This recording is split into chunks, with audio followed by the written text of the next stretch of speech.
వ్యక్తపరిచారు. అసలు ఈరోజు ధర్నా చౌకీలో వాళ్ళు ప్రధానంగా తీసుకున్న నిర్ణయాలు ఏంది, వాళ్ళు చేసిన డిమాండ్లు ఏంది ఒకసారి ఆయన నుండే తెలుసుకునే ప్రయత్నం చేద్దాం. సార్ నమస్తే. సార్ చెప్పండి, అసలు ఈరోజు ఈ ధర్నా చౌకీ ఇలా ధర్నా చేయడానికి గల కారణం ఏంది?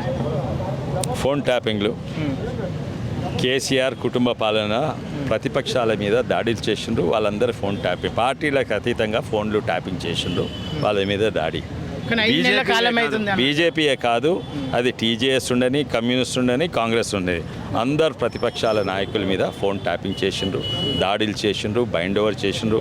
వాళ్ళ చుట్టూన్న సపోర్టర్స్ను వాళ్ళని భయపెట్టించిండ్రు ఫోన్ ట్యాపింగ్ ద్వారా. ఇవన్నీ కూడా చేసిండ్రు.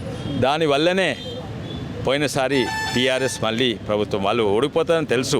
ఎప్పుడు 2018లో 19లో ఉంటే అది 5 ఏళ్ళు వాళ్ళు పాలించగలగలేరు. మొట్టమొదటి తెలంగాణ ప్రభుత్వం 5 ఏళ్ళు ఉండగలగలేదు. వాళ్ళు ఓడిపోతామనే భయానికి వాళ్ళందరూ ఫోన్ ట్యాపింగ్ చేసిండ్రు, ముందస్తు ఎలక్షన్స్ పెట్టిండ్రు. వాళ్ళ మీద దాడులు చేసిండ్రు. వాళ్ళ చుట్టూన్న లీడర్లను, కార్యకర్తలను, సపోర్టర్స్ను వాళ్ళ మీద బ్లాక్మెయిల్ చేసి వీళ్ళు గెలిచిండ్రు.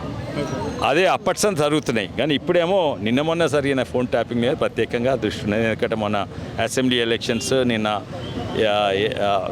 అసెంబ్లీ ఎలక్షన్స్, తర్వాత అంతకుముందున్న బై ఎలక్షన్స్ మీద ఫోన్ ట్యాపింగ్, అవి సుబూతులన్నీ బయటకు వచ్చినాయి. వాళ్ళ సొంత చుట్టాలున్న పోలీస్ ఆఫీసర్లు ఎవరైతే రిటైర్ ఉండరో వాళ్ళ సొంత చుట్టాలని వాళ్ళ కుటుంబం సంబంధించిన పెట్టుకున్నారు. 6 మందిని పెట్టుకొని వాళ్ళే కన్ఫెషన్ స్టేట్మెంట్ ఇచ్చిండ్రు. వాళ్ళే ఇప్పుడు తెలిసిపోయింది. ఆ సుబూతులు కూడా మాటలు కాదు, ఫిజికల్ సుబూతులు ఉన్నాయి వాళ్ళకి దొరికినాయంట. ఏవి హార్డ్ డిస్క్లు ధ్వంసం ఎందుకు చేయాలి, మూసి ఎందుకు పడేయాలి, ఆ హార్డ్ డిస్క్లు రికవర్ చేసిండ్రు. 3-4 దొరికినట్టున్నాయి. అందులో అన్నీ కూడా దొరికినాయి. ఎవరెవరు ఫోన్ ట్యాప్ అన్నీ అంటే ఆ 3 ఇంకా తక్కినవి కూడా రికవర్ అవుతున్నాయి. అవి రికవర్ అయినాక అన్ని సుబూట్లు బయటకు వస్తాయి. ఇప్పుడైతే ఆల్రెడీ సుబూట్లు ఉన్నాయి, ఇంకొన్ని సుబూట్లు కూడా బయటకు వస్తాయి. అది ఈ ధర్నా ఏంటంటే కాంగ్రెస్ ప్రభుత్వం ఇమీడియట్లీ యాక్షన్ ఇంకా స్పీడప్ చేయాలి. ఇంకా 6 నెలల కాలమే అవుతుంది, కేవలం 6 నెలల కాలమే అవుతుంది. ఈ మధ్యలోనే ఎలక్షన్ కోడ్ కూడా ఉంది కాబట్టి మేము కొంచెం పని స్లో అవుతున్నప్పటికీ దాని మీద పూర్తి ఎంక్వైరీ చేస్తున్నాం. ఇంతలోపు ఈ ధర్నాలు ఎందుకని చెప్పేసి వాళ్ళు అంటారు. మీరేమంటారు? చాలా సంతోషం, ముందు చేస్తే మంచిదే. ధర్నాలు అవసరం ఉంటే ఇంకో దబ్బుని చేస్తారు. ఇంకోటి మేము రేపు అరెస్ట్ చేయమని అంటలేము, కేవలం ఒకటి అంటుండు. ఈ ఫోన్ ట్యాపింగ్ అంటే మూల కారణం ఎవరు? ఆ పోలీస్ ఆఫీసర్లను పనులు తిరిగి వాడుకున్న వాళ్ళు. ఎవరు వాడుకున్నారు? తండ్రి కొడుకులు. వాళ్ళని కూడా అక్యూజ్ చేయండి. అది రేపే చేయవచ్చు. మేము రేపు అరెస్ట్ చేయమంటలేము, కనీసము వాళ్ళని అక్యూజ్గా మీరు ప్రవేశపెట్టండి, కోర్టులో ఫైల్ చేయండి. వీళ్ళు కూడా అక్యూజ్డ్ అని కదా అడుగుతున్నాము. ఇంకోటి, మీరు డిలే చేస్తే తెలుసు టైం పడుతుంది. మాకు కూడా 2 ఏళ్ళు పట్టింది కవిత అరెస్ట్ కొరకు. కానీ 2 ఏళ్ళు మనం బద్నాం చేయలేదా? ఏంది మీరు కేసీఆర్ పొత్తున్నదని ఇప్పుడు మేము కూడా బద్నాం చేస్తాం. మీరు అదే మమ్మల్ని బద్నాం చేసింది కదా, మేము ధర్నా చేస్తేనే భయపడుతున్నా మీరు. మేము అంటున్నామా పొత్తు ఉండొచ్చు మాలే? అదే అనుమానం వస్తున్నది. ఎందుకంటే వీళ్ళని అక్యూజ్డ్ ఎందుకు చేస్తలేరు? అదే కాక దీన్ని ఆర్గనైజ్ క్రైమ్ కింద కూడా చూడాలి. ఇది రాజకీయంగానే కాక వీళ్ళు ఎవరైతే 6 మంది పోలీస్ ఆఫీసర్, ఒక టాస్క్ ఫోర్స్ ఉన్నారు, తక్కిన వాళ్ళు ఇంటెలిజెన్స్ ఉన్నారు, వీళ్ళు ఒక నెక్సస్ ఫామ్ అయ్యి ఒక కనెక్షన్ పెట్టుకొని ఒక ఆర్గనైజ్ మేనర్ తీర, కోఆర్డినేటెడ్ మేనర్ తీర పనిచేసిండ్రు. బిజినెస్ మెన్లు ఎంతోమందిని, ఫిల్మ్ యాక్టర్లను, వాళ్ళని బ్లాక్మెయిల్ చేసి పైసలు వసూలు చేసుకున్నారు. అంటే మాఫియా తిరిగి ఆర్గనైజ్ క్రైమ్ కింద కూడా వీళ్ళని బుక్ చేయాలని నేను కోరుతున్నాను. ఓకే సార్, గతంలో మీ ఫోన్ కూడా ట్యాప్ అయిందని చెప్పేసి కొన్ని వార్తలు వచ్చినాయి. అటు బీజేపీ నాయకులు రఘునందన్ రావు గారి ఫోన్ కూడా ట్యాప్ అయిందని చెప్పేసి అన్నారు. గతంలో దీని మీద ఇంత సీరియస్ ఎందుకు తీసుకోలేరు?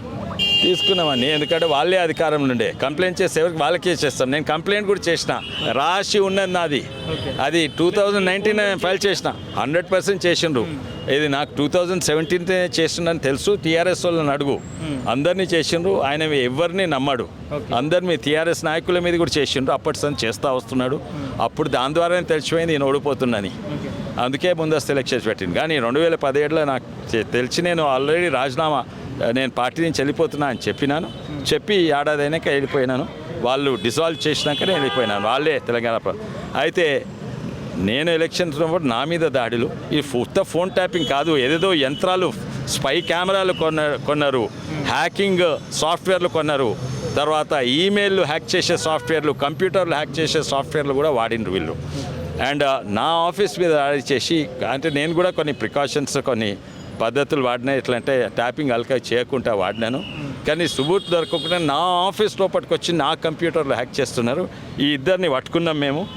ఇది 2019లో ఈ ఇద్దరు పట్టుకున్నాము.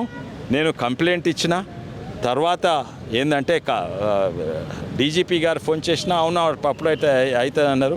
కమిషనర్ గారు ఫోన్ చేసినా వారు కూడా అవును అట్లా కావద్దు అన్నారు. కానీ అయితే నేను కంప్లైంట్ ఇవ్వచ్చు అని నేను బంజారాహిల్స్ పోలీస్ స్టేషన్ పోయి వీళ్ళిద్దరి మీద కంప్లైంట్ ఇచ్చినాను. తర్వాత ఏంటంటే వీళ్ళు కూడా వాళ్ళ చుట్టాలే ఉండొచ్చు. ఈ ఇద్దరు పోలీస్ ఆఫీసర్ వీళ్ళు ఫస్ట్ నేను వీళ్ళు పోలీసు వాళ్ళు కూడా అనుకోలేదు. ఎందుకంటే ఆ డ్రెస్ ఇది ఆ పట్టుకున్న రోజు ఉన్న డ్రెస్సే ఇది. ఆ డ్రెస్లోనే ఉండే. వీళ్ళ మీద అనుమానం వ్యక్తం చేసినప్పుడు ఏమైనా యాక్షన్ తీసుకురా? నేను complaint Banjara Hills police station complaint ఇచ్చిన, అక్నాలెడ్జ్మెంట్ తీసుకున్నా.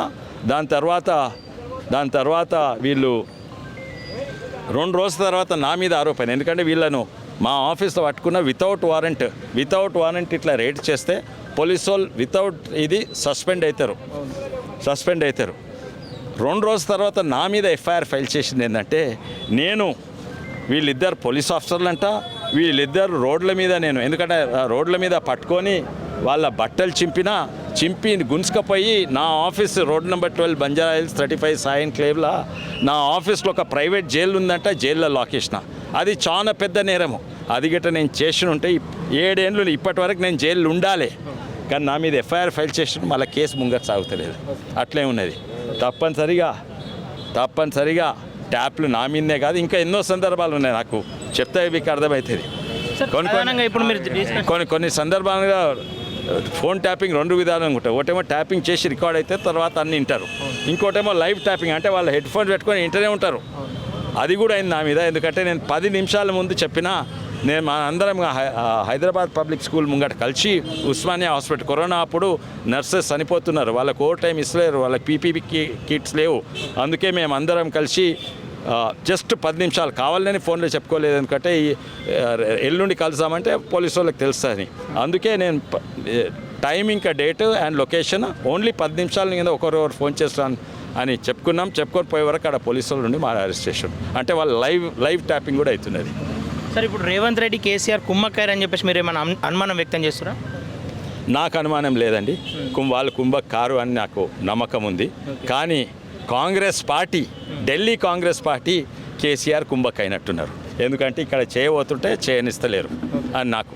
ఎందుకంటే ఇక్కడ తెలంగాణ కాంగ్రెస్ ప్రభుత్వం ఢిల్లీ కాంగ్రెస్ చేతులు కట్టేసి వీళ్ళతోటి చేపిస్తున్నది. ఓకే సార్, ఫైనల్గా మీ డిమాండ్ ఏంది అసలు? నంబర్ 1 ఒకటేమో అసలు నిందితులు ఎవరు? ఈ పోలీసు వాళ్ళని వాడుకున్న వాళ్ళని అక్యూజ్ చేయాలి, అంటే తండ్రి కొడుకులను. సెకండ్ ఏమో ఇది ఆర్గనైజ్డ్ క్రైమ్ కింద కూడా బుక్ చేయాలి. Thank you sir.